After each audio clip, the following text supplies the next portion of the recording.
So, welcome sa vlog natin. I think, vlog number 24 to or 23. So, ayun, i-check ko na lang sa YouTube natin. So, ayun, welcome back sa ating vlog. And, ang ipapakita ko sa inyo guys is yung TR9, ICS TR9, GHK na 416 na limited, and itong HK3.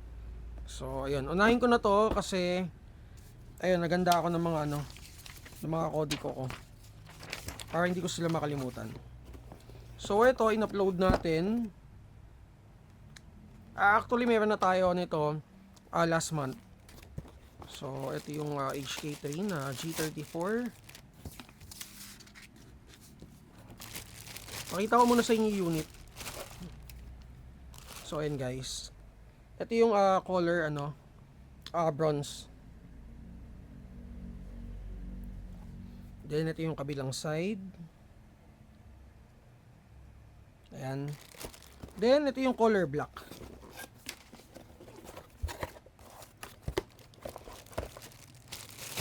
Ito medyo matikas yung tindigan. Ayan, no. So color black, combination ng gold at saka color black. Then may markings. So sa kabila, Combat Master. Then ito yung magazine base or magazine niya. So meron siya mapal na base plate with TTA markings. So ang spec nito, itong unit na to is a SAI license lower. It's made in Taiwan. Ayan. So ano to, ang unit na to is, kaya nilagay ko doon is WE G17 base. Then yung slide is aluminum alloy metal. So naka fiber optic sights. Ayan. Polymer yung frame niya. And then yung magazine niya is a 24 rounder capacity na magazine. So kung i-ask nyo if compatible siya sa WE, hindi pa namin siya natetest kasi wala kaming stock ng WE magazine. So yung inner barrel niya is 205 mm. So wala nang ibang nakalagay dito. And then meron ba siyang license card?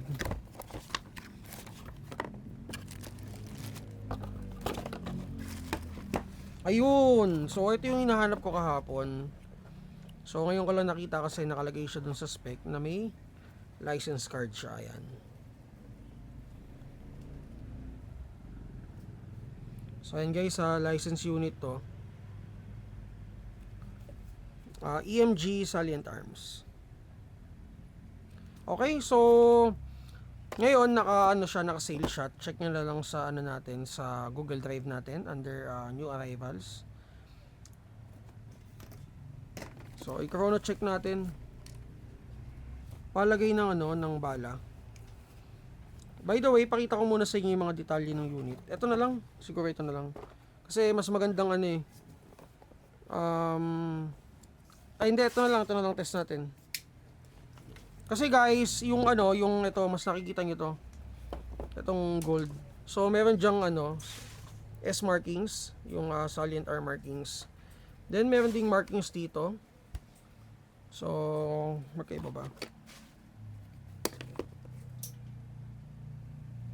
Kala ko serial number. So, wala siyang serial number dun sa unit. Dito may markings, ayan. Then, Combat Master, naka-fiber optic sights. Check natin kung naka-fix barrel. Hindi siya naka-fix barrel. Then, dun sa naka-competition or naka-flat trigger na siya. So, may magwell na rin siya with PTA markings. Ayan. So, dun sa base plate, ayan yung base plate niya na napakita ko na kanina. So, may TTA marking siya dun sa ilalim ng base plate. So, for me, overall, okay yung unit sa appearance, and na-test ko naman na din siya kanina. Okay naman pumutok, hindi siya pagod pumutok. Goods naman, malakas yung blowback, malakas yung sipa. And malakas yung FPS. So FPS nung kaninang tinest namin, check nyo na lang sa natin, upload din natin yan sa shorts natin. So FPS out of the box around 370 to 380. So okay naman na siya. Okay naman siya sa akin. Then yung ilalim na parte ito. Ito. Gumagalaw ba? Ayun. So I think functional naman siya. Then nakalimutan ko sabihin may under rail na rin pala siya for attachment. And then dito may S markings. Ayan. Pati dun sa likod. So grip is maganda naman, makapit naman. Siguro mas maganda to kung naka-stapling to. So test natin.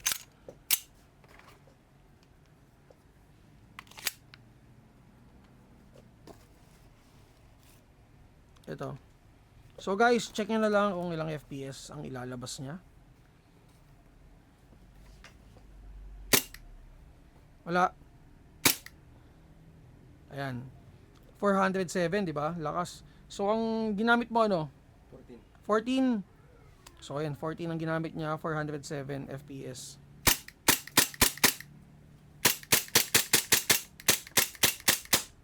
Ayun.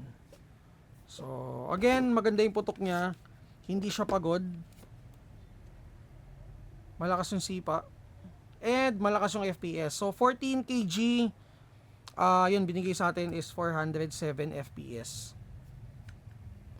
Ayan. So ito yung bago natin, HK3 na G34. Again, G17 base siya. WEG17 base.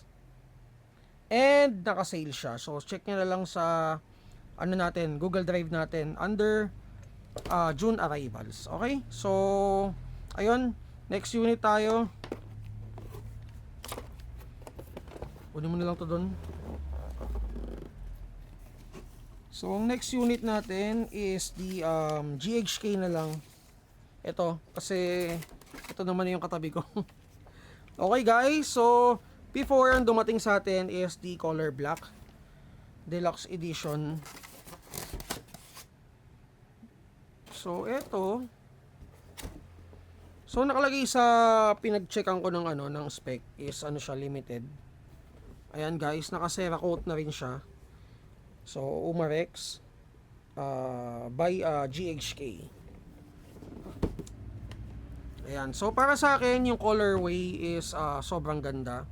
Sobrang ganda nung pagkakamix ng CB at saka nung, hindi ko alam yung exactly kung anong tawag dito sa ganitong colorway. Pero maganda guys, maganda.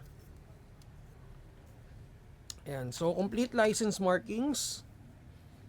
Para ka naka-RS dito. Ano to? Saan to? Okay. So, para sa rail. If ever na gusto mong baklasin, so QD na siya. Ayan. So, front assembly is around 10 inches. Polymer grip. And then, yung selector niya is ambi. Ayan, kabilaan yan guys. Pati yung ano niya, bolt release and magazine release. So naka HK na stock, fully adjustable. Medyo matigas lang. Ayan. So meron na rin siyang swivel for sling attachment. Ganda guys. So ano tayo, punta tayo dun sa key features ng unit. So, syempre, gawa ni GHK is 1:1 na to. So, license unit, nabanggit ko na kanina. So, for the blowback, kanina nakapag-test naman na kami. FPS niya out of the box, yung tinest namin siya is around 440 to 450. Kung tatanungin nyo kung may NPAS siya, yun yung una namin chinek, wala siyang NPAS. Kasi alam nyo naman guys, pag sa GBBR, talagang sobrang plus yung may NPAS yung unit. So, pag dito, pag may dumadating na stock, yun ang una namin chine-check kung may NPAS siya. And yun din ang unang tinatanong ng mga clients namin kung may NPAS ba yung GBBR na dumating. So ayun, semi and fully automatic shooting mode syempre. Then nabanggit ko na rin kanina, naka Cerakote siya na finish and then with engraved markings. So yung front assembly niya, exact length is around 255 mm. Then naka-steel 260mm na outer barrel siya with 45mm na muzzle brake. So yung thread nung unit, ayun, kagandahan dito is naka 14mm na CCW siya. Meaning majority ng silencer, suppressor sa market is fit sa kanya. So yun yung kasi yung standard is 14mm na CCW. So naka metal dummy gas block siya. Polymer na HK416A5 na stock with asa buffer tube to. So polymer grip, nabanggit ko na rin. Then nabanggit ko na rin naka steel ambi magazine release and steel ambi na fire selector, ambi bolt catch, steel trigger. Ayan, steel trigger. And naka steel bolt na rin siya with HK engraved markings. Ayan. So then ano pa ba? So magazine capacity, ito yung magazine niya pala, 30 rounds. Then naka GHK gas blowback system with steel bolt construction. So yun, nabanggit na rin natin kanina. So yung charging handle niya is metal din. Okay, so yun yung mga key features nung bago nating HK416 na GHK. So punta tayo dun sa testing. Okay, so ito pala. Sa magazine, itetest namin by tomorrow or by Monday if ever na compatible sa kanya yung regular na M4 na GHK magazine. But for now, ayun, test muna natin yung unit. Okay? So, pakita natin yung FPS. Okay guys. Wala. Yan. So 424 FPS. So iba-iba talaga yung mga units, no. Iba-iba yung may mga units na na mataas. So talagang hindi talaga totally for example, nag-test tayo ng unit. Yun nga yung sinasabi ko last vlog. So we don't compare pagdating sa GBBR. Talagang may mga units na alam mo yun, paglabas hindi natin ma-explain bakit mas mataas siya compared dun sa isa. So ganun talaga sa GBBR. Hindi talaga within the range. Sabihin natin itong unit na to, itong bagong unit is around 420 to 440 FPS. Kasi yung kanina tinest namin, nasa 440 siya pataas. Okay, so full auto.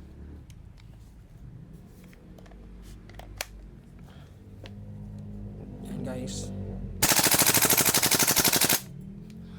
Nakakanginig. Ang lakas. Ang lakas ng sipa. So ayun guys, so pakita ko sa inyo yung yung hindi, kanina ko pa nakita, ang lakas ng sipa. Sabi ko, parang kakaiba to, sobrang lakas ng sipa nung tinetest nung nung staff ko. Sobrang tigas nung sipa niya. Kaya yun, talaga kumbaga in-expect ko na malakas yung sipa niya. Ito guys, ayun right, yan. Ayan yung loob niya. So hindi man natin totally kita, pero maganda yung loob. Kita ba? Nakita ba? Okay, so ayun, again, GHK na 416A5. Check nyo na lang to sa June arrivals natin. Okay. So next, by the way, ito pala yung mga kasama sa box. Magazine. Then itong spring, I think sa ano to, sa ayun. Hindi, sa ano to, sa tube ba to? Sa tube. Then yung BB loader, ito yung BB loader niya. Tsaka ito, pang-adjust yata to ng hop, tama. So yun lang yung mga kasama niya sa box. Ito, maganda-ganda to. Dami nag-aantay nito. So ito guys, ICS TR9.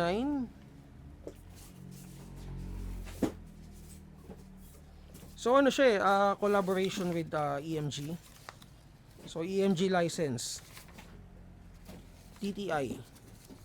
So si EMG kasi yung may hawak ng TTI license, yung license si TTI. Ayan. So EMG and TTI. So ganda. So available to guys in color black at saka itong parang metallic na gray. So full metal unit. Then yung magazine niya ganito, PCC.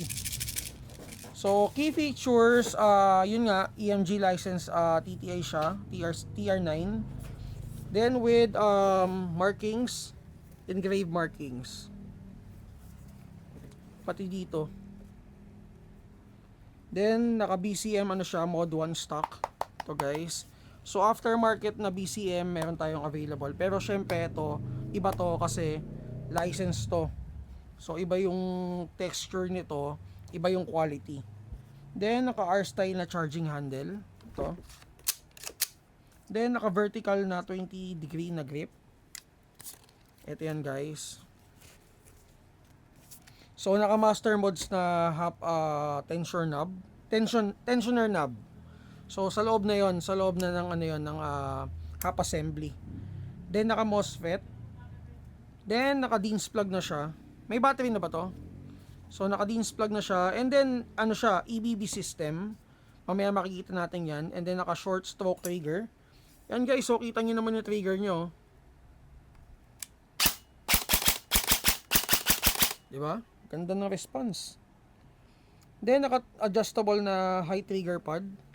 So, I think ito na-adjust to. Na-adjust to? Tama no? Paano siya i-adjust? I-taas mo rin sa gilid mo, sa likod. Ito. Okay.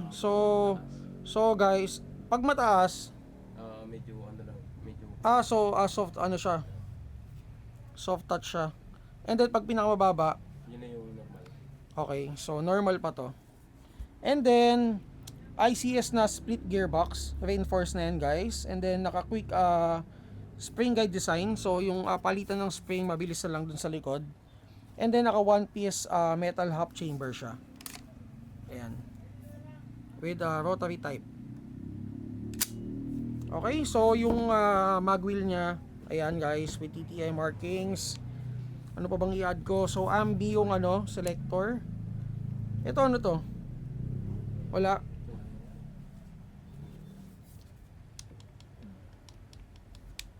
So hindi functional to. Or functional. Hindi siya nagko-function. So selector.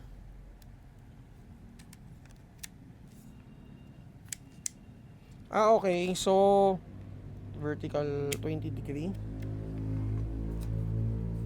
Saan yung ano? Ito guys, selector niya hanggang dito lang. So ang usual 'di ba, ano, safe semi-auto to. Ito hanggang dito lang. Okay, so test natin to check kung ilang FPS siya out of the box. And by the way, ito yung license card niya, ayan. And then ito yung color black guys. Pakita ko na rin. Ayan yung color black.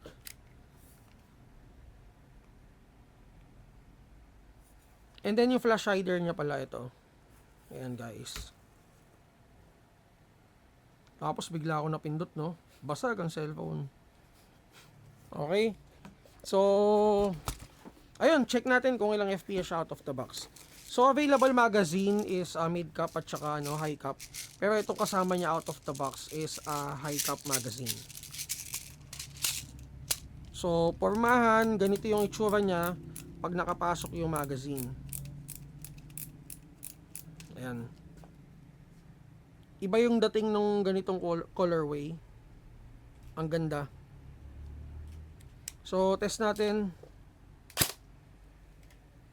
So, FPS out of the box is around 445. So, ganun talaga.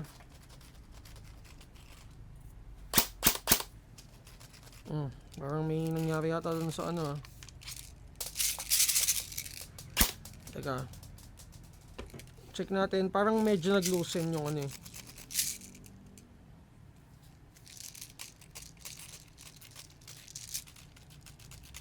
Ano ba ito? Kulang sa laman? Teka, ito gamitin natin. Wala. Nag-loose, no? So guys, ito gamitin natin.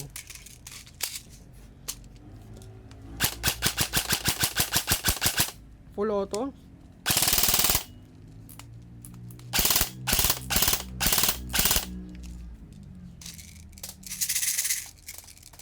Check natin, nag-loose ulit eh.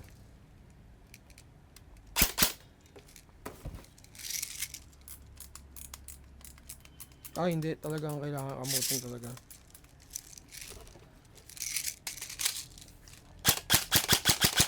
Ayun. So,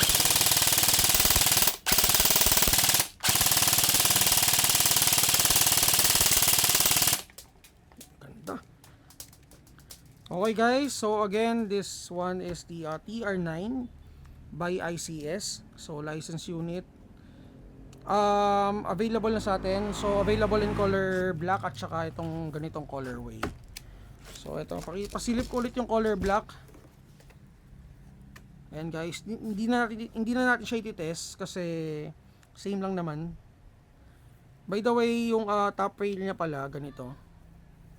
So meron siyang onte doon sa may handguard.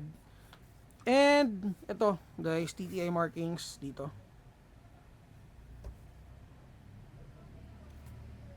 Ayan. So for details, mag-PM na lang kayo sa page Mav Sabi PH.